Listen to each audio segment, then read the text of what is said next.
You are looking at Julian's pronunciation guide, where we look at how to pronounce better some of the most mispronounced words in the world, like this other curious word. But how do you say what you're looking for today?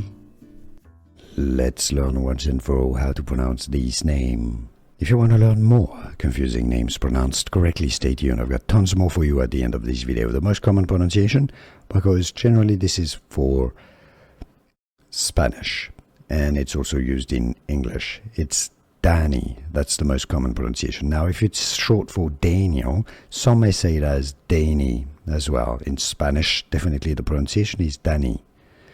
So in English, it's commonly Dani. How do you pronounce it? Do you pronounce it Dani or Dani? Let us know in the comments. Let us know where you're from or your origin, from Spanish or other origin. Dani or Dani?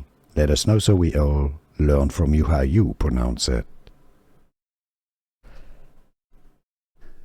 Here are more videos on how to pronounce more confusing words and names too many mispronounced. Like this video if you found it useful. I appreciate your support. I'll see you soon and thanks for watching.